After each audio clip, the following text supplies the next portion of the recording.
time. I hope so. He's finished his briefing, so we shouldn't be too much longer here.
Did you have an interesting drive over? Or? No, I didn't.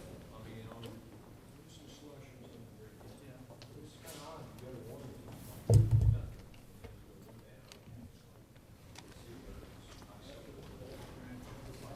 They said they're having some real problems up north. Some of the bridges are completely frozen, so they can't even blade them. Yeah. Of course. We still got a little more precipitation on the back end of this, but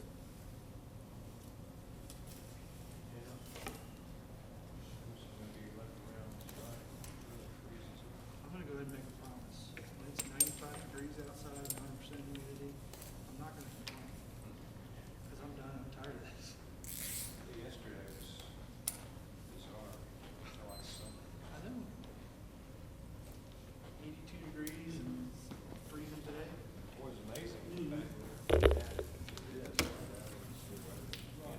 Too close to air masses. That. I've been kind of worried about my myself. Done the same thing you think. Hot and cold. You think at least get some few storms. Something. Yeah, I never heard a rumble of thunder. I understand there was some actual Yeah, I heard. thunder sleet. Right, yeah, I heard that this I've heard morning. of thunder snow, but never thunder sleet. Thunder sleep. Yeah. You know, if there's enough precipitation, you can actually get thunder in a snowstorm. But apparently you can with a sleet storm too. It's pretty rare around here. Usually there's a snowbird in Yeah. Is there a ladies' room that I could, If you go through these doors to the right, there's a big wooden door. When you get through that wooden door, it's like more. thank you.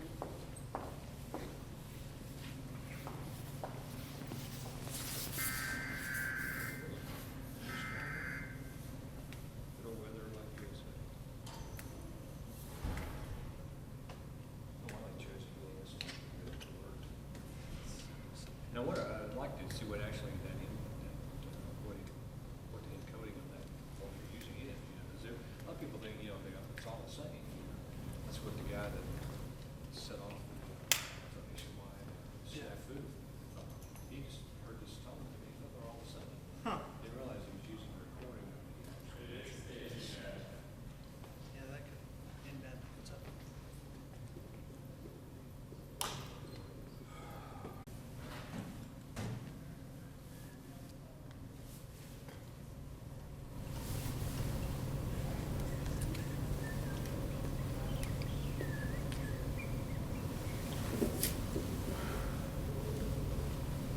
Big crowd. Yes. Probably a wrecked on bridges over there. Yes, well. That's why I didn't get on the highway. It's kind of hard to get here without going on some bridges, you gotta- Well, I decided I liked Highway 88 better option than going over the stack. Yeah, well, I avoided the flyover. I said, that's the one place you don't want to be on. Well, you know, the Pearl Street Bridge, they completely closed. Really? Yeah.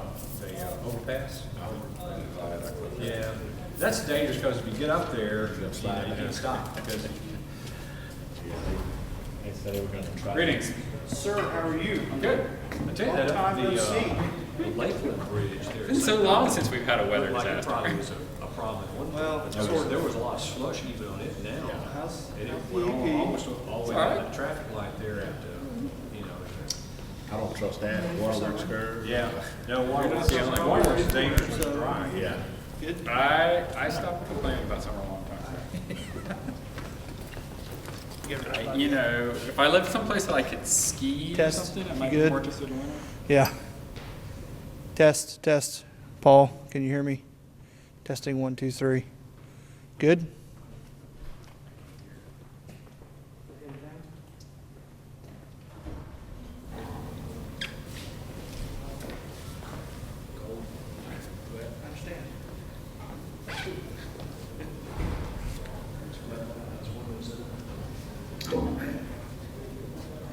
You can forget.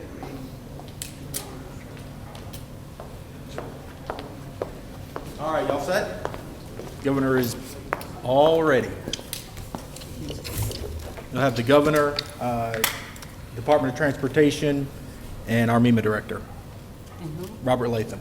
Oh, Robert. Willie Huff with the Department of Transportation. Okay. I mean, Snowy the squirrel's not gonna be here? Nor Elsa or Olaf.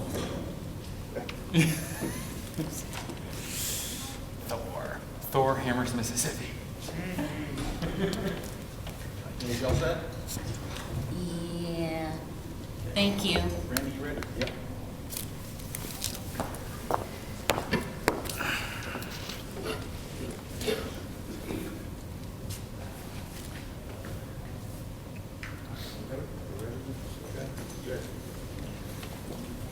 Hey, this is your own governor's giving us speech. Good afternoon. We want to give you an immediate update from the Command and Control meeting we just completed. As of this time, we have 52 counties. You can see on the screen in the pink color that exists there. Those 52 counties are areas where we have snow and ice freezing conditions on the roadways and bridges, not only the elevated roadways there in those 52 counties, but also interstates, icing conditions. Severe travel conditions exist in those 52 areas. The two counties you see in blue in the metro area are areas that we have issued warnings for drivers if you do not have to be on those roads, particularly on the roads in those 52 counties that have been designated as difficult for passage of automobiles and truck traffic to stay off of those roads unless absolutely necessary.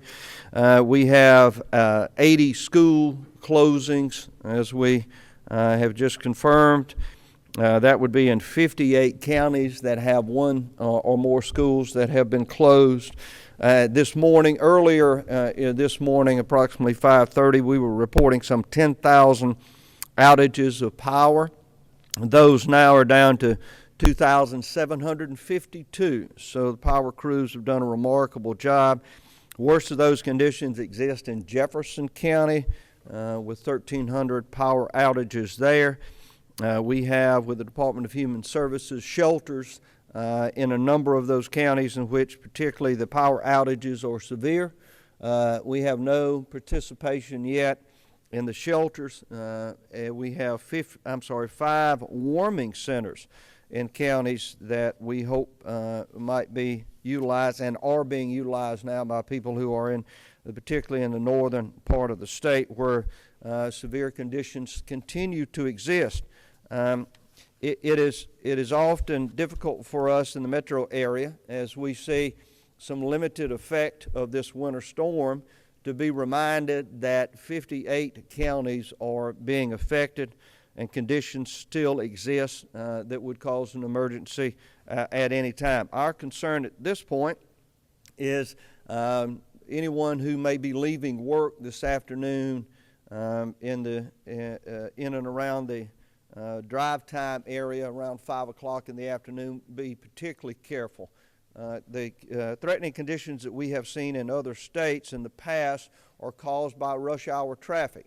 If an accident occurs, then other automobiles are trapped behind that accident. Occupants of those automobiles are unable to leave the automobile, and threatening conditions then exist. So we have been on the phone this morning to area coordinators, making sure that if we can, to notify people within the affected area, particularly in DeSoto County, as we just had a discussion with the DeSoto County area coordinator, to make sure that the general public is aware that dangerous conditions will exist, particularly in rush hour traffic.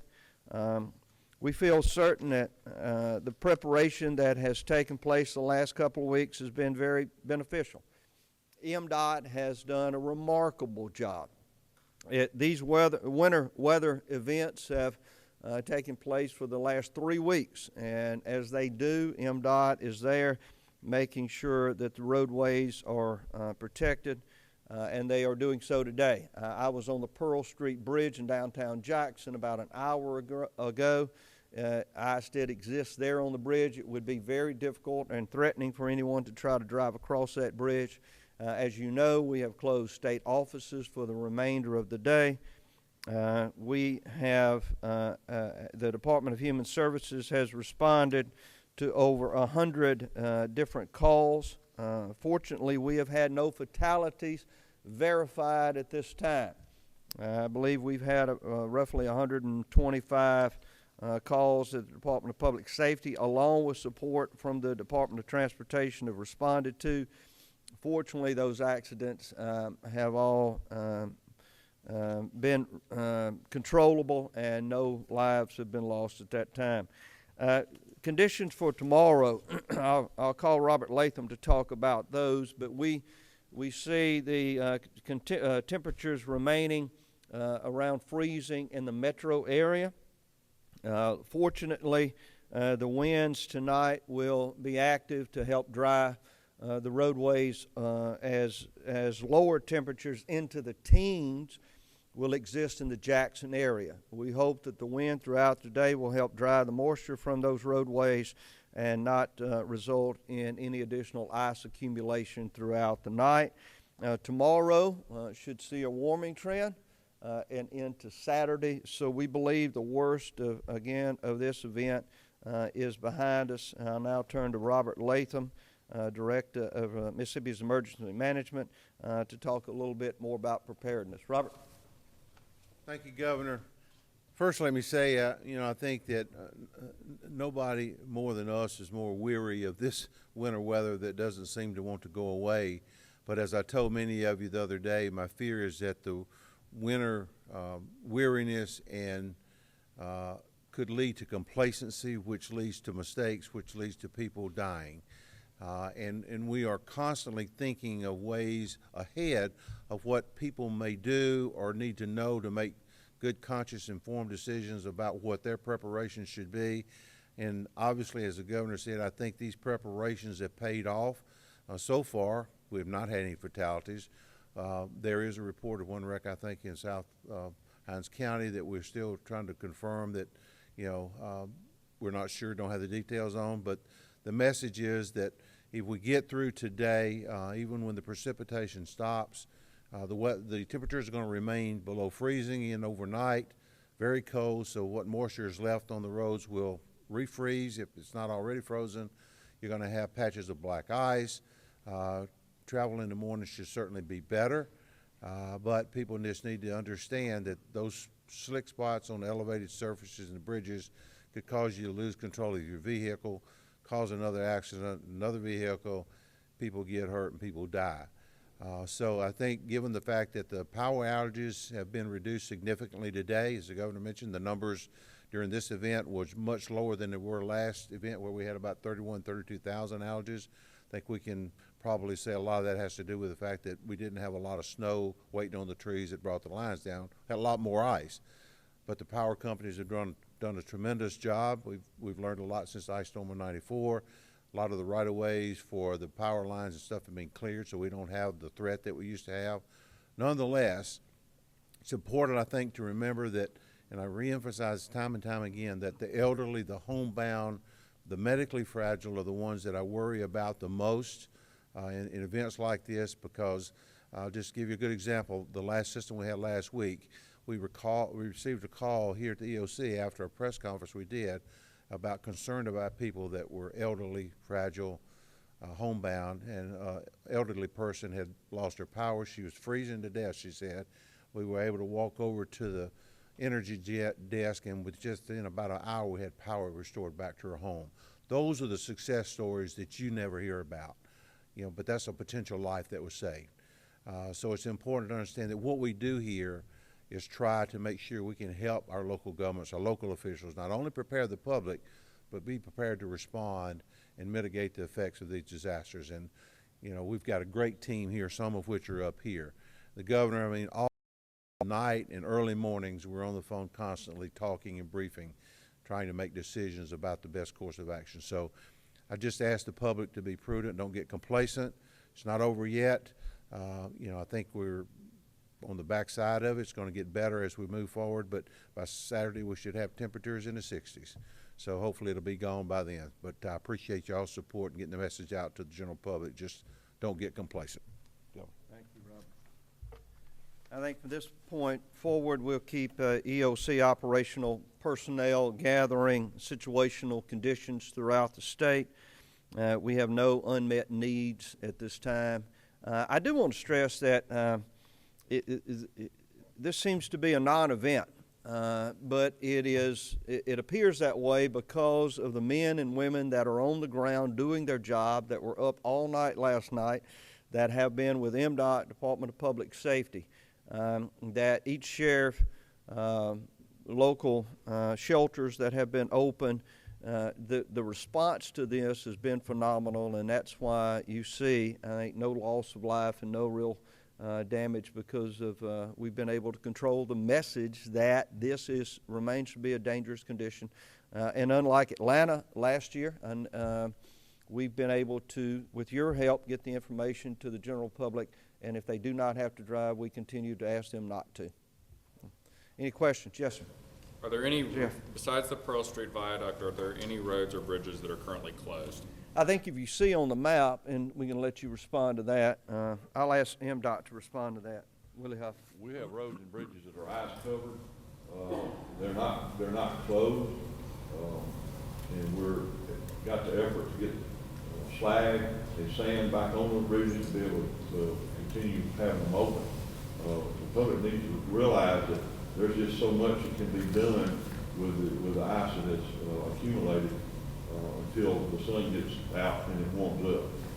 Can you address the conditions of the Mississippi River bridges? All the Mississippi River bridges have ice on them. They're open.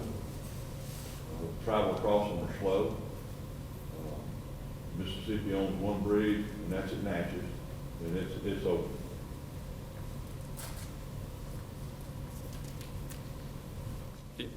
It appeared that, at least here in Metro Jackson, that there were a great many people who did not go to work today, even in addition to state employees. And the reports I've seen from farther north in the state, I suspect that even fewer people went to work there. Do you think rush hour really is still a danger?